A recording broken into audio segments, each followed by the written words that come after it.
जय हिंद बच्चों, आज हम बात कर रहे हैं क्लास 11th में फिजिक्स में। और क्लास 11 फिजिक्स में अभी तक आपने जो कल मैंने आपको डेरिवेट कराए थे, डेरिवेट कल मैंने आपको कुछ स्पेशल फिगर्स बताई थी, और उन फिगर्स में मैंने कहा था कि बेटा इस फिगर की मूवमेंट ऑफ इनर्शिया इतनी है यदि ये रोटेटिंग एक्सिस इसका जितना फिक्स है। आज हम बात कर रहे हैं सर निकला कैसे, कहां से आ गई ये बात। क्योंकि यदि मैं एक पहले ही आपको डेरिवेशन दूं, पहला ही आपका मूवमेंट ऑफ इनर्शिया लो, तो आपको मैंने कल जो बताया था सबसे पहला थिन रॉड, चेक करिए यदि आपको याद हो, एक सर थिन रॉड आपने दी थी, और एक थिन रॉड में आपने कहा था इस रॉड का मास m है, और रॉड का मास m है, और रॉड रोटेट कर रही है अपने इस मिड पॉइंट से, इसके अपने एक मिड पॉइंट से रोटेट कर रही है, जस्ट मिड पॉइंट से रोटेट कर रही है इस तरह से। और इस समय इसका लेंथ, इसकी इस रॉड की लेंथ आपने कहा था सर L है, ठीक है ना। चलो भाई, अब इस रॉड की लेंथ L है, और इस रॉड का पूरा मास की बात करूं मैं तो मास इसका m और लेंथ इक्वल टू L मैंने मान ली थी, ठीक है ना। और उस समय मैंने आपसे कहा था कि इसका मूवमेंट ऑफ इनर्शिया, इस रॉड का movement of inertia ml square upon 12 था, यानी कि ml स्क्वायर अपॉन 12 था। सर आपको याद आ रहा होगा, जहां पर मैंने आपसे कहा था L क्या है, इस रॉड की लेंथ है, और रॉड कैसी है, थिन रॉड है। चलो सर थिन रॉड कैसी थिन रॉड होती है, मैं तो कभी देखी नहीं। चलो मैं आपको एग्जांपल ले लेता हूं। एक होमोजेनियस थिन रॉड कैसी होगी, यदि आपको याद हो किसी ने वेट लिफ्टिंग या डंबल वेट लिफ्टिंग की हो, जिसमें कि आप इधर एक काफी बड़ा वेट लगाते हैं, इधर वेट लगाते हैं, तो उसमें एक रॉड होती है, बीच में एक रॉड होती है, जिसको आप उठाते हैं ऐसे करके, एक बेंच पर लेट जाते हैं और फिर उसको आप उठाते हैं, क्योंकि आप कहते हैं हमारे शोल्डर्स अच्छे हो जाएंगे, ठीक है ना, बाइसेप और ट्राइसेप अच्छी होंगी, ये आप जानते हैं अच्छी तरह, ठीक है ना। मैं उस बारे में बात नहीं कर रहा हूँ, ना फिजिकल एजुकेशन टीचर हूँ, फिलहाल तो फिजिक्स की बात कर लेता हूँ, ठीक है ना। फिलहाल तो मैं कह रहा हूँ आपसे कि मेरे पास वही रॉड है, बट रॉड में कोई वेट नहीं लगे यार, वेट कोई नहीं लगा है, बस केवल रॉड है। हम रॉड को ही क्या, अब रॉड को क्या कर रहे हैं, उस रॉड को भी घुमा रहे हैं बस, यानी कि रॉड ऐसी लंबी रॉड है तो उसको चारों तरफ घुमा रहे हैं किसी तरह। तो अब उसका मूवमेंट ऑफ इनर्शिया क्या होगा, देखो रॉड कहीं ना कहीं पतली भी नहीं, कहीं मोटी भी नहीं है, और फिक्स है, और रॉड की लेंथ कितनी है, L है। सर मूवमेंट ऑफ इनर्शिया होता है जब कोई बॉडी रोटेट करती है तो उसका मास किसके इक्वल होता है, सर मूवमेंट ऑफ इनर्शिया क्या होता है, और हम पहले भी जानते हैं कि मूवमेंट ऑफ इनर्शिया या रोटेशनल एनालॉगस ऑफ फोर्स। चलो अब इसको निकालेंगे कैसे, सॉल्व कैसे करेंगे। सर जो आपने पहले ही बोल दिया कि इस रॉड का मास हमने m मान लिया, और रॉड कैसी है, होमोजीनियस है, यानी कहीं पर ना पतली है कहीं पर मोटी है, हर जगह फिक्स रॉड है, बिल्कुल फिक्स शेप में है। और यदि मैं कहूं कि इस रॉड का यदि 1-1 इंच का टुकड़ा काट दिया जाए तो सबका वेट बराबर निकलेगा, इसे हम बोलते हैं होमोजीनियस। आप पढ़ चुके होंगे केमिस्ट्री में होमोजीनियस मिक्सचर और हेटेरोजीनियस मिक्सचर किसे कहते हैं, तो ये होमोजीनियस वाला है, ठीक है ना। चलो अब मैंने क्या किया बेटा, इसको मैं कह रहा हूं कि इस पूरी रॉड को जब मैंने L माना, और यदि मैं कहूं जो इसका मिड पॉइंट है, तो यहां से यहां तक का जे आपका क्या हो गया सर, प्लस L/2 हो गया, और जे आपका ओरिजिन मैंने मान लिया, तो यहां पर कितना हो गया, -L। यानी कि मेरे पास एक रॉड है, ये मेरे पास रॉड मैंने मान ली, इसकी लेंथ पूरी L है, तो सर यहां से कितनी बची, सर आधी बची ना, तो ये दूरी जब नेगेटिव वाली होती है तो हम -L/2 कहते हैं, और ये हमारे पास आधी बची, इसे हम क्या कहेंगे, +L/2 कहूंगा, क्योंकि मैंने इस पॉइंट को जहां पर मेरा पकड़े हुए हूं वहां पर मैंने क्या मान लिया, सर ओरिजिन है आपका एक्सिस का पॉइंट है, ठीक है ना, जहां पर आपके एक्स एक्सिस और वाई एक्सिस मिलते हैं उसे आप बोलते हैं ओरिजिन। अब क्या करें सर, हमने एक चीज समझ ली कि लेंथ हमने हाफ कर दी, ठीक है ना। चलो अब हम क्या करें, मेरा सबसे पहले मोटिव है कि मैं छोटी सी पट्टी निकाल लेता हूं, उसमें से कोई भी छोटी सी पट्टी निकाल लेता हूं, उसका छोटा सा मूवमेंट ऑफ इनर्शिया निकाल दूंगा, और फिर क्योंकि होमोजीनियस है तो पूरी रॉड के लिए मैं इंटीग्रेट कर दूंगा। क्योंकि मैं कई बार आपको बोल चुका हूं इस चीज को कि जब आपका पास डिस्ट्रीब्यूशन कंटिन्यूअस फॉर्म में होते हैं, पास होते हैं, तो हम क्या करते हैं, सम करने के लिए इंटीग्रेट यूज करते हैं। और जब हमारे डिस्ट्रीब्यूशन टुकड़ों में होते हैं, एक टुकड़ा यहाँ पर, एक टुकड़ा यहाँ पर, एक टुकड़ा यहाँ पर, एक ऐसे n नंबर होते हैं, तो हम क्या करते हैं सम करने के लिए उनको सिग्मा कर देते हैं, मैथ में सिग्मा, ठीक है ना। यानी कि इंटीग्रेशन का मतलब और सिग्मा का काम, दोनों का काम एक ही होता है। इंटीग्रेशन यूज किया जाता है जब पॉइंट्स बहुत पास पास रखे हों और बहुत सारे हों, कंटिन्यूएशन नेचर में, ठीक है ना। इसको बोलते हैं कंटिन्यूएशन, पास पास पास हों तो कंटिन्यूअस नेचर में होंगे, ठीक है ना।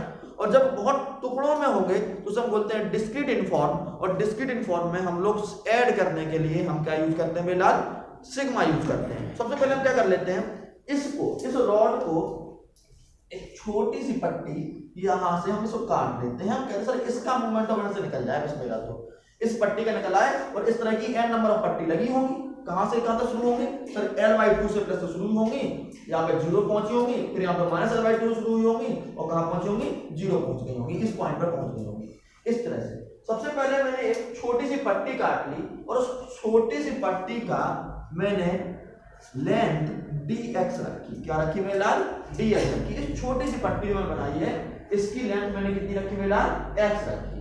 और जहां से वो पट्टी घूम है, पट्टी की दूरी जहां पर, ऐसे पर देखना बेटा, बाद में नोट कर लेना जो भी कर रहे हो, जो भी देख रहे हो यहाँ पे देखो, जो पट्टी की दूरी है वो कितनी है, रोटेटिंग एक्सिस से मैंने मान लिया x है। कितनी है मेरे लाल, x है, x। यानी रोटेटिंग एक्सिस से दूरी कितनी हो गई, dx एलिमेंट की x हो गई, और dx एलिमेंट का साइज कितना है, ओनली dx है, इतना छोटा सा है। अब सर हम पढ़ चुके हैं यूनिटरी मेथड। सर हम लोगों ने यूनिटरी मेथड अच्छी तरह पढ़ा था क्लास 9th और 8th में, कि हमने सिंपल सा पढ़ा था कि भैया हमारे 10 मैंगो 20 रुपए के आते हैं, तो 1 मैंगो कितना का आएगा, 20 डिवाइड बाई 10 यानी कि 2 रुपीज। यही तो बात थी हमारे पास। चलो भाई हम वही यूनिटरी मेथड लगाते हैं। बेटा पूरी रॉड का मास m है और पूरी रॉड की लंबाई l है, तो यूनिट लेंथ का मास कितना होगा, m/l। यही बात तो कहते हैं ना, पूरी रॉड का लंबाई, दोबारा समझना यार, कोई दिक्कत बड़ी बात नहीं है। पूरी रॉड की मास m है और रॉड की लंबाई l है, एक यूनिट लेंथ का मास कितना होगा। सर यूनिट लेंथ का मास होगा mass of unit length equal to capital M/L। Sir एक यूनिट का मास इतना निकल आया। यदि मैं कहूं कि सर आप 6 फुट के हैं और आप होमोजीनियस हैं, आप 60 kg के हैं, तो आपके 1 फीट में कितना मास होगा, सर भैया सिंपल सी बात है 10 kg होगा। एक सिलेंडर की बात करते हैं, तो ये बात यहां बन गई M/L। अब मैं कहूं कि जो DL एलिमेंट है इसका भी कुछ मास होगा। अब वही फ्री यूनिटरी मेथड पे आते हैं। सर आपने बताया था 10 मैंगो आते हैं 20 रुपए की, तो 1 मैंगो कितने का आएगा, 2 रुपए का। अब मैं कहूं सर 5 मैंगो कितने का आएंगे, तो आप क्या करेंगे 2 × 5 10 रुपए का। तो अब वही काम कर रहे हैं sir, mass of unit length आपने M/L कर दिया। अब मैं कह रहा हूं मास ऑफ dx एलिमेंट, क्या लिख रहा हूं मैं, मास ऑफ dx एलिमेंट। बेटा लाभ देखना कितना होगा, सर एक यूनिट का मास M/L है, तो dl का कितना हो जाएगा बेटा, dx का मल्टीप्लाई कर दो। यही तो सिंपल सी बात है, dx का मल्टीप्लाई कर दिया, कोई बड़ी बात तो नहीं, कोई वही सिंपल सी बात, कोई आपका वो तो है नहीं रॉकेट साइंस जिसको डरा दिया जाता है। रॉकेट साइंस भी कुछ नहीं है, एक जेट से थोड़ी सी गैस निकलती है बाहर से, हम बोलते हैं रॉकेट साइंस। ठीक है चलो कोई बात नहीं, ये कोई रॉकेट साइंस भी नहीं दिख रही थी, और रॉकेट साइंस भी कोई बड़ा बात नहीं है हम लोग फिजिक्स वालों के लिए। तो M/L dx कर दिया, ठीक है मेरे लाल। अब क्या करें सर, आपने बताया था मूवमेंट ऑफ इनर्शिया होता क्या है। मूवमेंट ऑफ इनर्शिया की जनरल इक्वेशन आपने बताई थी सर, मूवमेंट ऑफ इनर्शिया होता है I = mr²। सर जनरल तो आपने यही बताई थी हमें, ठीक है ना, जनरल तो सर आपने यही बताई थी, movement of inertia I = mr²। लेकिन सर यहाँ तो यदि मैं मूवमेंट ऑफ इनर्शिया तो पूरे का निकलेगा ही, छोटे से एलिमेंट का निकलेगा। निकाल लेते हैं आप वाली बात को बड़ी करके, ठीक है ना। तो मैं निकाल लेता हूं मूवमेंट ऑफ इनर्शिया छोटे से एलिमेंट का dr।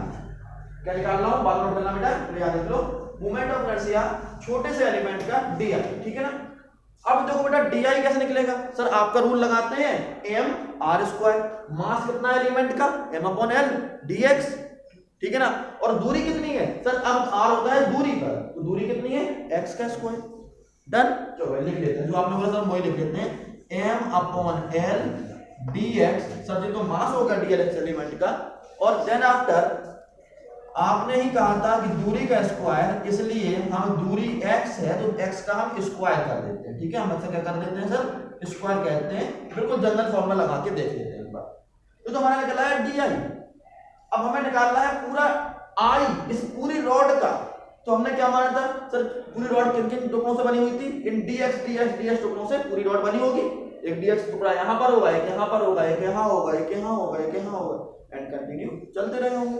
और वही कहानी होगी सर, एक dx टुकड़ा इसमें नेगेटिव वाले पार्ट में होगा, यहाँ पे होगा, एक यहाँ होगा, यहाँ होगा, कंटिन्यू आगे बढ़ रहे होंगे। ठीक है, यानी कि हम आई की बात करें तो आई इक्वल टू क्या होगा sir, line integration of D I. Integrate कर देंगे डी आई को। कहां से कहां तक कर देंगे, यही तो बात पूछ रहे हैं। कहां से जा रहा है बेटा, शुरुआत यदि हम करें यहां से तो कहां से शुरू हो रहा है, -l/2 से सर +l/2 तक इंटीग्रेट कर दो। जितना इसका मोमेंट ऑफ इनर्शिया निकला पूरे का इंटीग्रेट कर दो, आपका पूरे का निकला है। अब मैं डी आई वैल्यू पुट करता हूं और देखता हूं क्या निकल रहा है।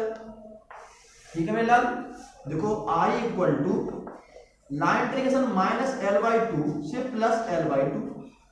ठीक है ना, और डी आई वैल्यू कितनी है, m/l dx into x square, यही तो है ना। देखो यही लिखा हुआ है इंटू एक्स स्क्वायर। अब क्या करें सर, एक काम करते हैं, जो कांस्टेंट उसे बाहर निकालते हैं। हम पता है कांस्टेंट क्या क्या है, उसको बाहर निकाल देंगे, बाकी देखेंगे। अब मैंने पहले बोल चुका हूं, कांस्टेंट की बात करें तो कांस्टेंट वही होता है जिसके साथ में डी लगा हो। शॉर्ट ट्रिक आपको कई बार बता चुका हूं। तो डी किसके साथ में लगा हुआ है, एक्स के साथ में लगा हुआ है, यानी सर एक्स को छोड़ के बाकी सब कुछ कांस्टेंट होगा। शॉर्ट ट्रिक आपको अच्छी तरह याद है, वही वाली कांस्टेंट वाली। तो I equal to m/l line integration of -l/2 से +l/2।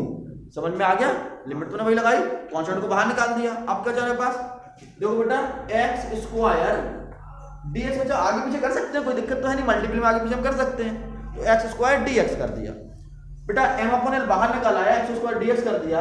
अब बेटा यहाँ देखो m/l एक्स स्क्वायर का इंटीग्रेशन क्या होता है सर, इंटीग्रेशन कहता है पावर बढ़ती है, इंक्रीज होती है। तो कितना होगा बेटा, x की पावर 3/3 और -l/2 से लेके +l/2। ठीक है ना, डन। इंटीग्रेशन में आ गई। चलो भाई अब क्या करें सर, पहले तो कांस्टेंट को फिर बाहर निकालना है और फिर लिमिट पुट करेंगे, वही कर देते हैं। तो m/3l, अब x क्यूब दिख रहा है आपको, x क्यूब, और लिमिट कितनी, +l/2 -l/2। अब सॉल्व करने का तरीका होता है, पहले अपर लिमिट रखते हैं, फिर माइनस में लोअर लिमिट रखते हैं। चलो भाई वो भी रख देते हैं। m/3l ब्रैकेट लगाया, ठीक है ना, l/2 का होल क्यूब माइनस l/2 का होल क्यूब। थोड़ा गौर से देखो, l/2 क्योंकि माइनस क्या लिखा हुआ है, upper limit minus lower limit, तो माइनस का होल क्यूब मेरे लाल, और ये आ गया। अब कितना आएगा, m/3l मैंने ब्रैकेट लगा दिया। l क्यूब का तो भैया l क्यूब होता है और 2 का क्यूब 8 होता है, 8 लिख लिया, माइनस लगा दिया। और बेटा यहाँ का करेंगे तो यहाँ पर माइनस का माइनस प्लस हो जाएगा, क्योंकि 3 बार मल्टीप्लाई करना है तो 2 बार प्लस होगा, फिर अगला होगा माइनस हो जाएगा, फिर प्लस हो जाएगा, plus l/8 l/8 plus l/8 कितना होगा, 2l/8, और 2 से काट दे, ऐड करो, एक आपका 4 बचेगा। थोड़ा देखना बेटा, यहाँ पे कर रहा हूं मैं, इस पे थोड़ा कम है मेरे पास। बेटा यहाँ देखना कितना आएगा, i equal to m/3l into 2l/8, इससे हमने काट दिया 4 टाइम्स, तो i इक्वल टू आपका निकल आया m, l से कट गया, स्क्वायर भी आ गया, तो m l/12। आई थिंक हमें यही प्रूफ करना था, लेकिन हमने वहां पर l कैपिटल मानी थी और यहाँ पर हमने माइनस की। देखो बट टू बट वही आ गया, ठीक है ना। दोबारा समझ लेना, जिससे में नहीं आया थोड़ा सा रफली जल्दी बता सकता हूँ। सबसे पहले हमने मान लिया कि पूरी रॉड का मास m है और लेंथ कितनी l है, ठीक है। वही मैंने लिखा, यूनिट का मास कितना होगा, m/l, डन मेरे लाल। फिर मास ऑफ dx एलिमेंट कितना होगा, m/l इंटू dx का मल्टीप्लाई कर दिया। इससे हमारा क्या निकलेगा, छोटे से पॉइंट का जो समय dx एलिमेंट था उसका मोमेंट ऑफ इनर्शिया निकलेगा, और उसका मोमेंट ऑफ इनर्शिया क्या कहलाएगा, डी आई कहलाएगा। और फॉर्मूला क्या होता है सर, आपका जनरल फॉर्मूला लगा दिया मैंने, एम आर स्क्वायर, मास जेता, दूरी कितनी है एक्स स्क्वायर। फॉर्म सॉल्व किया उसके बाद हमने क्या किया, हमने कहा आई इक्वल टू डी आई का इंटीग्रेट कर दीजिए, लिमिट लगा के, लिमिट लोअर लिमिट से अपर लिमिट कर दिया, वैल्यू रखी, कांस्टेंट को बाहर निकाला, एक्स स्क्वायर डीएक्स का क्या होता है एक्स क्यूब अपॉन 3,